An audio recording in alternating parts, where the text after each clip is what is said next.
Assalomu alaykum Tomarqachilik kanalining a'zolari, aziz ijtimoiy tarmoq kuzatuvchilari. Bugungi videomiz yozda ko'chat ekish mavzusida bo'ladi. Yozda uzum ko'chatlarini qanday ekiladi, nimalarga e'tibor berish kerak va undan keyingi parvarishlari haqida imkon qadar aytib o'tamiz. Videolarimizni kuzatib boringlar, qo'llab-quvvatlanglar va obuna bo'lishni hech qachon unutmanglar. Bizning videolarimiz manfaatli, yaxshi videolar bo'ladi. Albatta kuzatib, like bosib, qo'llab-quvvatlaysizlar degan umiddaman. Xo'p, mana shu uzumni uzum ko'chatini bir hafta bo'ldi, bir hafta bo'lib qoldi.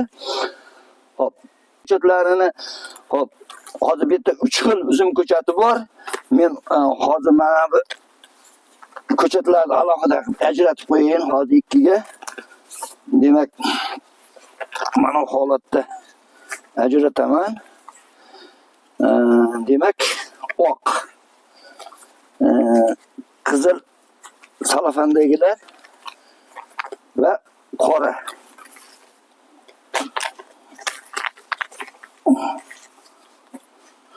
Hop. 3 xil uzum navi bor bu yerda. 3 xil uzum navi. Qo'limdagi qora salafandagisi avatar uzum. Bunisi prebrajeniya, ya'ni chillak vaqtli pishadigan uzum va manikor finger. Bu uzum manikor finger. Ya'ni bu qora uzum bo'ladi, qora uzuncha uzum. Bunisi chillak vaqtli pishadigan uzum, bunisi nimg'ira qizil uzumlarga navga kiradi. Hozir bu yerda uzumni yashikdagi holatida suvni yaxshilab bo'ktirdik. Demak, suvga to'ydi.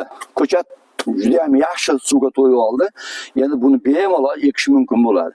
Endi ekishda nimalarga e'tibor berish kerak? Mana bir necha kunlardan keyin yoz fasli bo'ladi. Yoz, mana shu yoz keldi. Kunlar isib ketyapti. Demak, ko'chat ekish nihoyatda nozik masala bo'ladi. Nimagaki ko'chat ekishda ko'pchilik o'ylaydi, ko'chat ekib bo'lmaydi yozda. Haqiqatan ham ekish qiyin. Nimagaki eksangiz qurib qolish ehtimoli ko'proq bo'ladi. Endi bu holatda qanday bo'ladi? Bu holatda bu qalamchani ildizi orttirilib, mana shu salafan, ya'ni tuvakchasida ildiz sistemasi rivojlangan. Buni qanday eksak shunday rivojlanib ketadi. Bu aniq isbotlangan narsalar. Ko'chatlarda mana shu uzum ko'chatlari yoki boshqa ko'chatlar, umuman daraxtlarni ham bemalol mana shunaqa holatda ekish mumkin. Endi ko'pchilik holatlarda men payvand qilib berganimda, uzumlarni payvand qilganimizda yoki mana shunaqa ko'chatlarni ekkanimizda odamlar, o'sha dehqonlar, payvand qilib bergan odam yoki o'sha ko'chat ekkan odam keyingi taqdiriga e'tibor bermaydi. Ya'ni uni yashab ketishi, qayerga ekish kerak, qanday parvarish qilish kerak, o't ichida, sho'ralar ichida qolib ketadi. Bir necha marta yangiligida suv quyib parvarish qilib turadi, keyinchalik esidan chiqadi. Shuning uchun bu narsani albatta ekkandan keyin parvarishini davomiy ravishda qilib borish kerak bo'ladi. Uzum ko'chatlarini hozir mana men 3 ga bo'lib oldim. Ikkita avatar navli, mana prebrajeniya, mana manikor finger uzumlari, uzum navlari nima qildi. Endi joy tanlanadi. Oldindan tayyorlab qo'yilgan joylar, mana hammasini nomlarini yozib qo'ydim men bu yerga va bularni taqsimlab chiqaman joy-joyiga. Hop, bu chillaki prebrajeniya uzum navi chillaki vaqtli pishadigan. Hop. Chillak vaqtli pishadigan, mayda oxiri iyullarda bemalol buni uzish mumkin, yeyish mumkin. Mana shu so'rini oldiga yaqinroq joyga men buni ekmoqchi bo'ldim. 5 tasini mana shu yerga birin ketma-ketlik asosida ekaman. Undan keyin 2 ta avatar ekaman. Undan keyin eng oxiriga manikor finger uzumlarini ekib sizlarga ko'rsataman. Uzumni mana shu hozir preobражение uzumini sizlar videoda ko'rib turibsizlar. Videoni yuqori qismida rasmini ko'rib turibsizlar. Bu o'sha chillakka vaqtli pishadigan uzum. O'sha iqlimga qarab turib, havoni issiq sovugiga qarab turib 10 kun, 15 kun, 20 kun oldi va keyin pishishi mumkin bo'ladi. Masalan, Rossiyada bu uzum keng tarqalgan, Yevropada keng tarqalgan. Bular avgustda 20larida, avgust oyida pishadigan bo'lsa, bu iyun oylarida, mayda oxiri iyun oylarida bemalol uzib yeyish mumkin, iste'mol qilish mumkin, sotish mumkin. Mana shu narsalarga hop e'tibor beramiz. Endi bu yerda hozir men nima qanday ishni bajaraman? Hop dastlab o'sha chillakka vaqtli pishadigan uzumlarni hop mana shunday qo'yib chiqaman. Demak, mana shu holatda mana qo'yib chiqyapman. Demak, har biriga alohida uya bor. Alohida uya bor.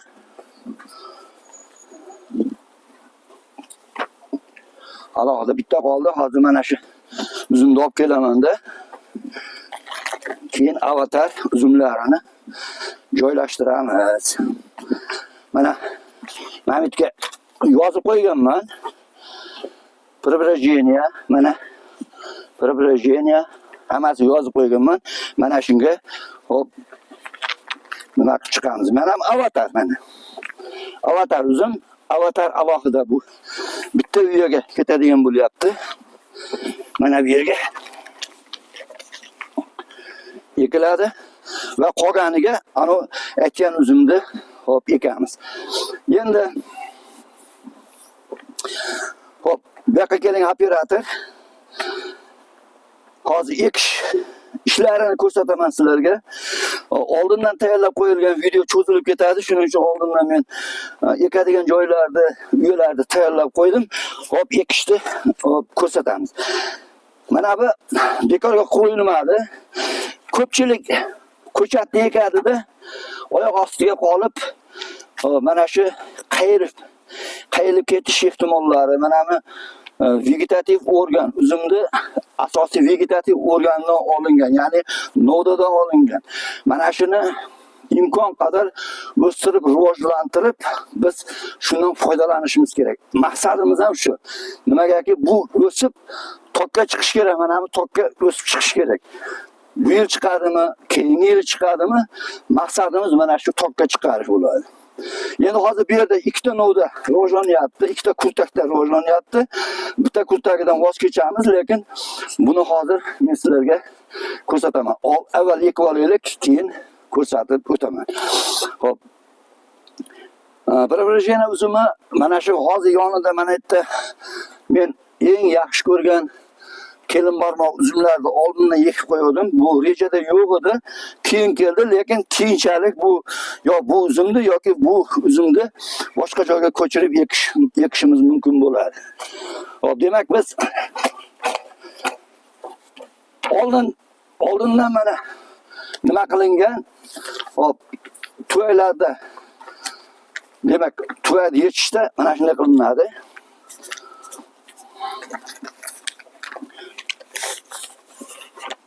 Mana hop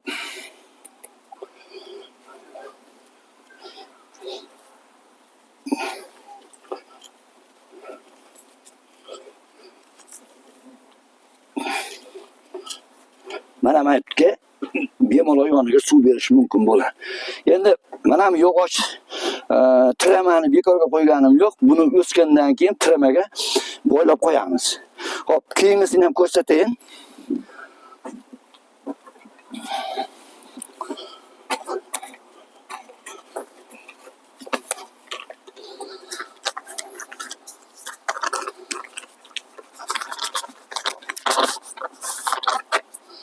Mana ildiz sistemalar juda ham yaxshi rivojlangan, katta ildizi bor. Hop, demak biz ekishda mana shunday e'tibor berishimiz kerak. Imkon qadar ko'milgani yaxshi, lekin mana bu kurtak mabodo nobud bo'lib qayilib ketadigan bo'lsa, biz yo'qotib qo'yamiz. Shuning uchun o'sha me'yorida ko'milgani yaxshi.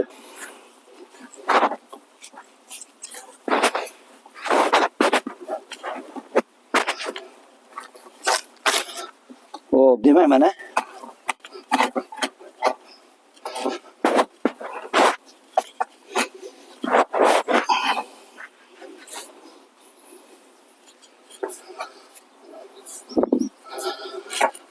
hop, mana holat. Mana holatlar. Uzumdan aytdim, suv beramiz.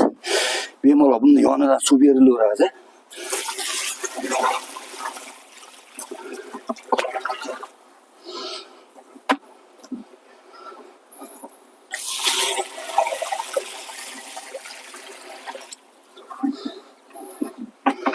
Men sarimsoqlarni sug'organimizda xudo xolasa, buni suv ichadigan arig'ini yaqinlashtiramiz va bu bemalol bu yoqdan suv ichaveradi.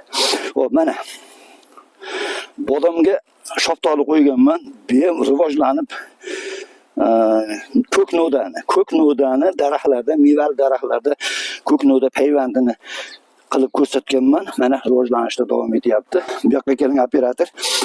Mana bu yerda olmaga nok qo'yilgan mana. Olmaga nok qo'yilgan. Bu ham rivojlanishda davom etyapti. Mana chesnoklar. Yirik chesnoklar. Xudo xolasa bu ham rivojlanishda davom etyapti. Mana bu yerda ham olma.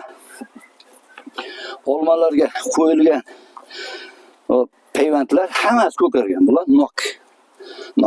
Mana shu holatda do'stlar, mana shu holatda ekinlarni ekish, yozda uzum ko'chatini ekish va boshqa daraxtsimon o'simliklarni eksa bo'ladi. Maqsadimiz mana shu 1 yil yutamiz. 1 yil yutamiz. Nimaga? Qalamcha qilsangiz, qalamcha birinchi yili kattalashib, u juda parvarish qilsangiz 1 metr suradi. 1 metr noda suradi. Undan keyin uni ikkinchi yiliga tarbiyalash kerak va ko'chirib turib boshqa joyga ekadigan bo'lsangiz, u yana 1 yil orqaga ketadi va mana shu holatda ancha sizni vaqtingizni ham, umringizni ham o'tib qoladi. Buchi bunda tayyor ildiz bor. To'g'ridan to'g'ri rivojlanib o'sib ketadi. Agar buni qo'zg'atib boshqa joyga olmaydigan bo'lsangiz, to'g'ri valishga keyingi yiliga chiqishga kafolat beramiz xudo xolasa. Mana shu holatda, toza holatlarda ekish ishlarini olib boringlar. Bizda videolarimizni kuzatib boringlar. Yozda ham ko'chat qilish mumkin.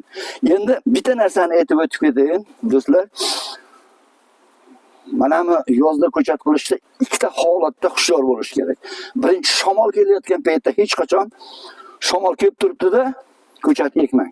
Nimaga? Birinchidan shamol dartdagi suv bulatishni, ya'ni transpiratsiya, ya'ni suvni bulatishini kuchaytiradi. Bu bir. Ikkinchisi, siz yechib olganingizda, mana salafani yechib olganingizda ildiz shamollaydi. Bu ham orqaga minus ketadi. Ikkita holatda, demak, issiq quyoshli issiq kunda, ya'ni obed paytida ekmanglar. Ertalab salqinda yoki kechki salqinda. Va shamol bo'lmagan paytda bemalol shamol bo'lmagan paytdan boshqa paytda bemalol ekishlaring mumkin bo'ladi. Aziz do'stlar, yozda uzum ko'chatlarini ekishni to'xtatmanglar. Reklama, ya'ni e'lon tariqasida aytib qo'yaman. Toshkent viloyati O'rtacha Chirchiq tumani O'zbek Agro korxonasini o'sha Sunnatullohdan olingan ko'chatlar, kafolatlangan ko'chatlar albatta olib ekinglar. O'sha nov mana Preobражение novi mana shu holat, mana shu uzumga kafolat beradi. Ularning sertifikati o'sha javobgarligi bor. Mana shu nov, mana shu olingan kaltak xuddi shu novga javob beradi. Shuning uchun ham mana shu bilib, ko'rib, aniq ishonch hosil qilgan ko'chatlarni olib eksalaring, albatta xato qilmaysizlar, aldanmaysizlar. 2 yil, 3 yil kutib, uni mevasini olgandan keyin boshqa uzum chiqib qoldi-yu mana. Mana uzumlarni qarang mana. boshqa uzum chiqdi-ku, boshqa ekan deb afsuslanish yaramaydi. O mana pomidor ko'chatlarini ostiga ekib qo'yganmiz. Bu yil qilingan varish bo'lganligi uchun hali bu qoplamadi. Xudo xolasa mana bir yil ko'chirib ekkanman. Uzum ko'chatlari, nodalari mana yaxshi rivojlanib o'syapti, chiqyapti. Mana shunday ishlarni doimiy qilib boringlar. Tomorqachilik kanalini rivoji uchun o'zlaringizning layklaringni ayamanglar. Nimaga like bosganda butun tanish bilishlarga, butun atrofdagi do'stlarga tarqab ketadi shu videolarimiz. Ularga manfaatli bo'ladi, kerakli joylarini oladi va obuna bo'linglar va o'sha videolarimizni do'stlarga tarqatib qo'yinglar. Sog'lom bo'linglar, bizni kuzatishda davom etinglar. Xayr.